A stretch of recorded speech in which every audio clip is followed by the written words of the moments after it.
Lord Varys, the Master of Whisperers. The web woven by the spider in both the show and the books is similar, until it really isn't. Show Varys is a sympathetic man with a simple goal, while book Varys remains a scheming enigma. This is the real Varys. Let me know in the comments if you prefer the show version or the book version and why. Now, let's begin with the show. Varys was born a slave in Essos. He traversed the free cities with a troupe of actors until he was castrated as part of a fiery blood magic ritual. He became a lone Pentoshi pickpocket until he met the bravo Illyrio Mopatis, and they embarked on some get-rich-quick schemes together. Varys would hire a network of small orphan children, training them to steal secrets from the wealthy. Due to his growing reputation as a spy master, he was hired by the Mad King to serve as Master of Whisperers, and after Robert's rebellion, continued to serve in that role under King Bobby B himself.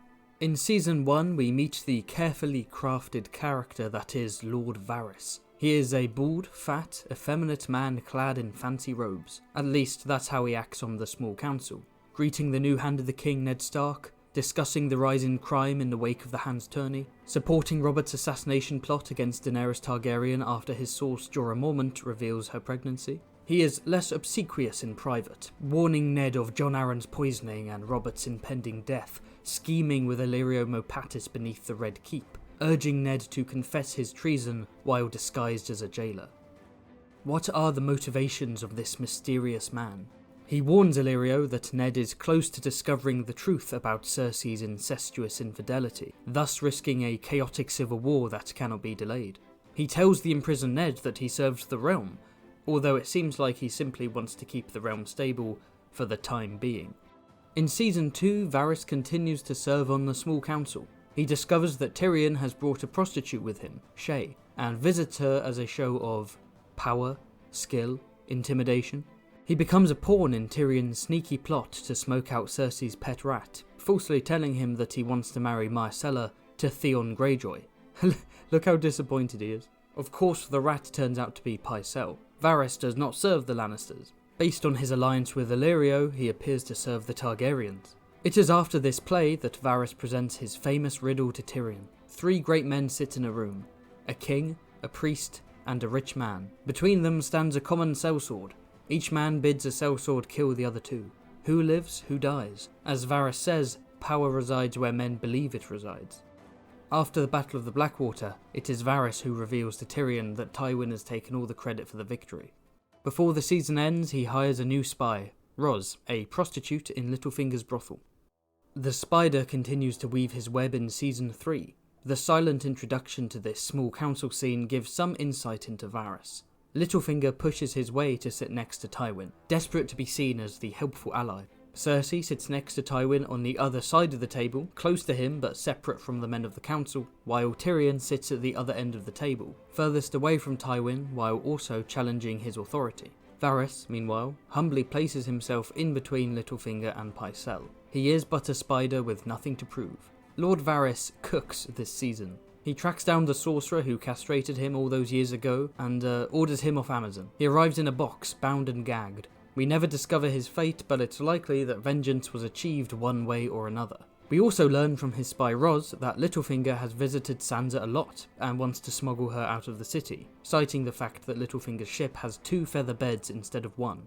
So the spider enters the garden and talks to Olenna Tyrell, who sees through his whole act. Varys reveals Littlefinger's plan, which prompts Olenna to try and marry Sansa to her grandson Loras.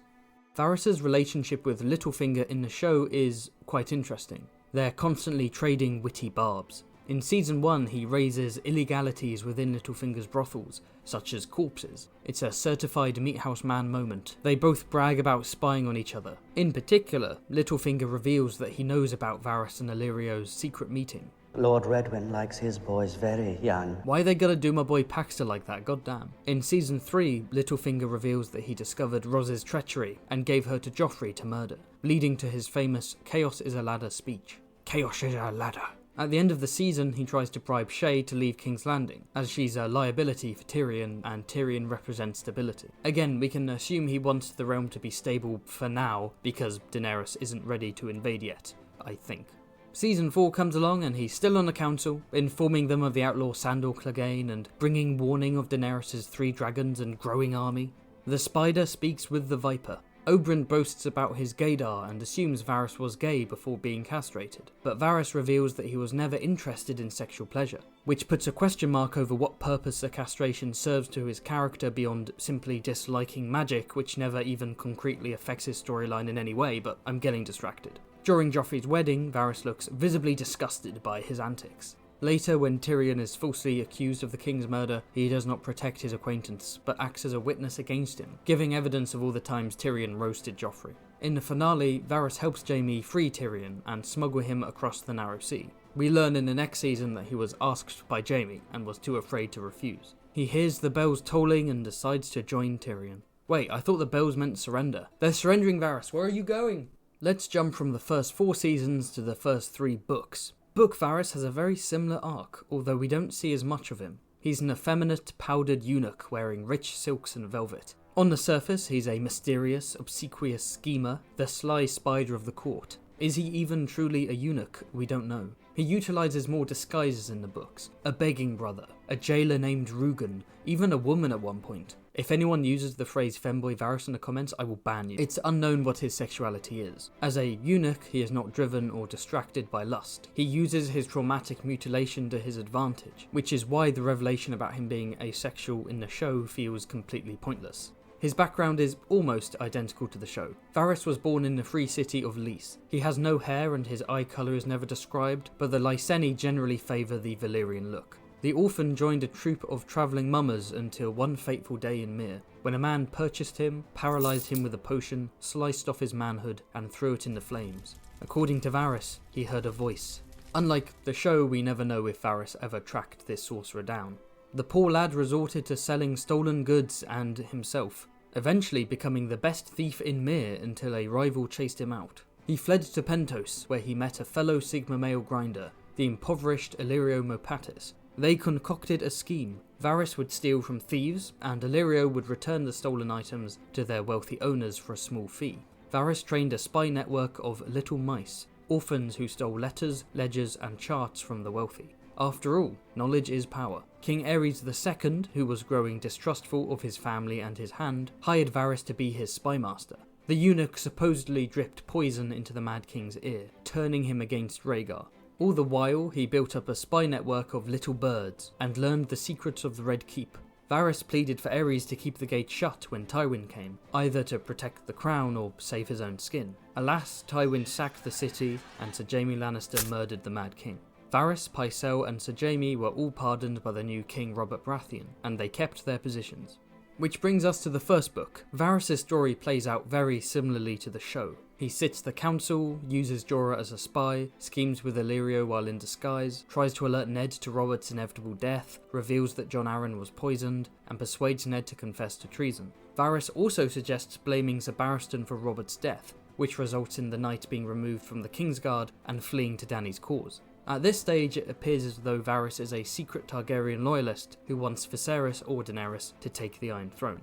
Likewise, Varys' story in the second book is similar to the second season. He tracks down Shae, forms an uneasy alliance with Tyrion, waxes poetic about the nature of power, and so on. There are some slight changes. It is he who tells Tyrion that Lancel Lannister is sleeping with Cersei. He also recommends the Honourable Sir Jastelyn Bywater to be the new commander of the City Watch, and helps set up a secret route from Chitaya's brothel all the way to Shae, so that Tyrion can visit his mistress without arousing suspicion. He also procures the perfect bodyguards for Shae, big old ugly men who aren't interested in women, a Braavosi daggerman, a eunuch strangler, and 2 Ibonese thugs. Furthermore, Tyrion's lie to Varys isn't about Myrcella marrying Theon Greyjoy, but about Tommen Baratheon and Sir Gregor Clegane being sent to Sunspear, the former to be warded, the latter to be punished.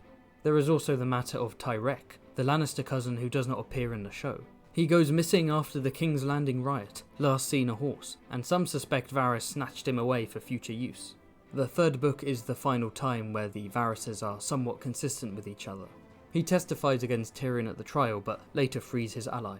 However, instead of being asked to help by Jaime, he is actively threatened at knife point. He drugs the jailers with sweet sleep and frees the dwarf, taking him past a ladder which leads to the Hand's chambers. Whether he did this intentionally or not, Tyrion is nonetheless provoked into ascending and killing his father. It's worth noting that the biggest difference at this point has to be the verbal sparring matches with Littlefinger. They don't appear in the books.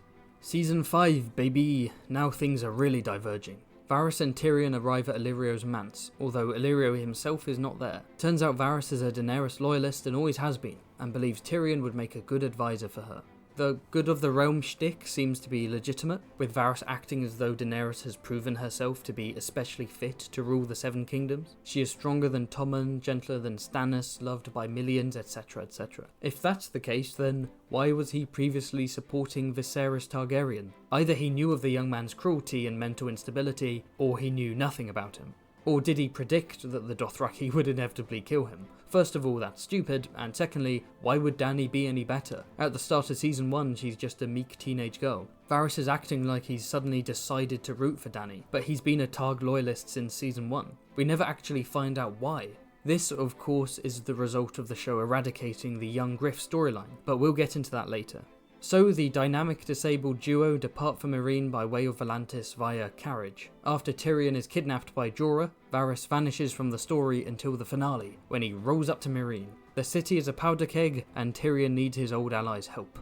So naturally, Varys yeets out of there in season 6. Well, not before walking through the city without any guards, encountering convenient common tongue graffiti, and watching Dany's fleet burn along with the hopes of a faithful adaptation. He also questions the prostitute Vala, who has been murdering unsullied soldiers on behalf of the Sons of the Harpy. He generously bribes her with silver and a safe passage, and in return learns that the Sons of the Harpy are funded by Astapor and Meereen. Varys has always been more sympathetic in the show, but now we can see he's turned soft. Before leaving the city for good to seek allies for Dany, Varys meets with the greatest Game of Thrones character since Tyene Sand. Kinvara is the High Priestess of the Red Temple of Volantis, and the magic-hating Varys is naturally suspicious and skeptical of her. She references the Spy Master's castration, and he does one of his faces. He does a Varys face, you know what I mean.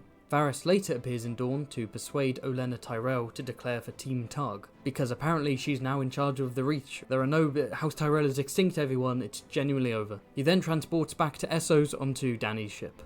In season 7, the Spider serves on Dany's war council. She waits until the entire fleet has arrived on Dragonstone before raising the fact that Varys tried to assassinate her. Whoops. Varys' defense is that he had to do what Robert asked him to do. He was playing a role. He will be loyal to Dany, but that loyalty won't be blind.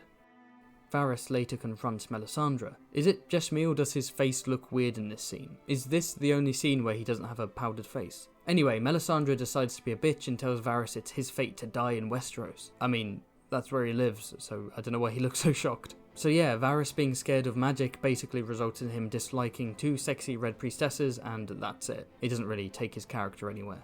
After the execution of Randall and Dickon Tarly, Varys seems concerned by Dany's growing ruthless streak, and this concerns carry him into season 8. Hold on to your bald powdered head, it's gonna get messy. At least your balls won't freeze off. During the one night stand, the long night, Varys hides with the women and the children, in the crypt, with the dead bodies. After the battle, Varys is informed by Tyrion that Jon Snow is in fact Aegon Targaryen, the last living son of Rhaegar, not to be confused with the other Aegon Targaryen, also a son of Rhaegar. Varys can see a darkness in Dany and believes that actually no, Jon should take the throne. Can this issue be resolved by having Jon and Dany marry and jointly rule? No, shut up. Okay, I've put this off long enough. Varys, why are you spooked by Dany?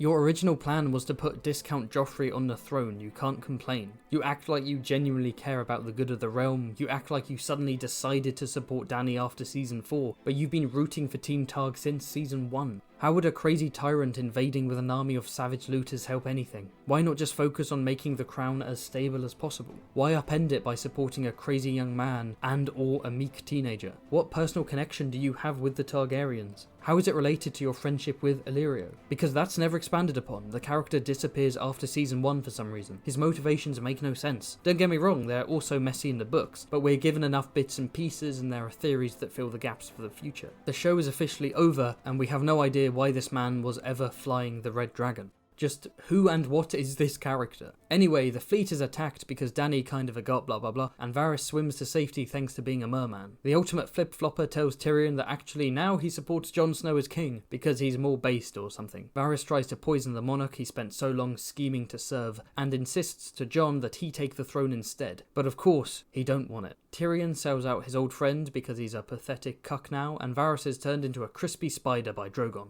This is a very silent death scene. It's a very awkward death scene. But lo and behold, he turns out to be right. Dany is crazy. I guess Varys was based all along. Goodbye. Alright then, book time. Varys does not accompany Tyrion to Illyrio's manse in Pentos. Instead, the imp spends his time drinking and travelling with the cheesemonger himself. It is not Daenerys Targaryen that Varys and Illyrio support, but Aegon Targaryen, the alleged son of Rhaegar, smuggled away during the sack of King's Landing to be raised by Jon Connington in Essos. I've spoken about this scheme in my Young Griff video, but I'll quickly run through the basics.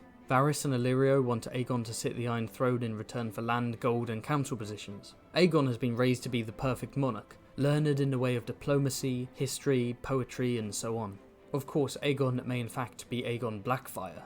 There are theories that his real father is Illyrio, and his mother was a Blackfyre. Perhaps Varys is helping his lifelong friend place his son on the throne, or perhaps Varys himself is a Blackfyre, Illyrio's brother-in-law, trying to get his nephew on the throne. Or maybe Varys is Aegon's mother. Okay, no, probably not. Either way, he is crafting a perfect king, but also may have some strong personal ties to the lad.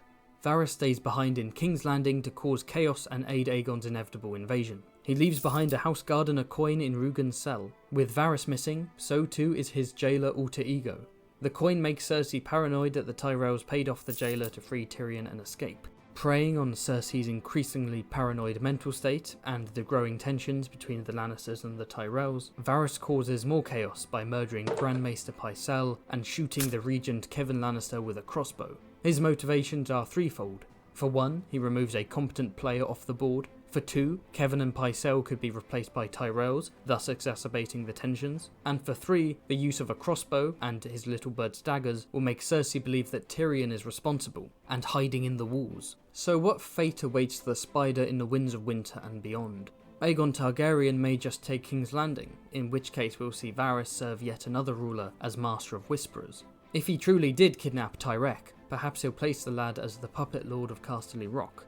The book series may end with Varys creating his own utopia, ruled by his Zuma puppets, including a perfect monarch, whether that monarch is truly a Targaryen or a Blackfyre.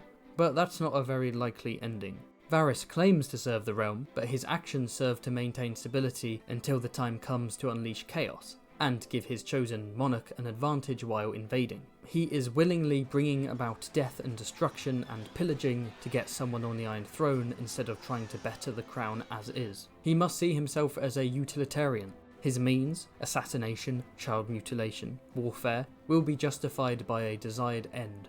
Will the moral of the books be that causing chaos and inviting war is justified if your chosen guy gets to rule? Probably not. More likely, the ambitious spider will be crushed. Perhaps by his rival Littlefinger. Perhaps by Stannis Baratheon, who promised to put his head on a spike. Or perhaps his fate in the show is somewhat accurate.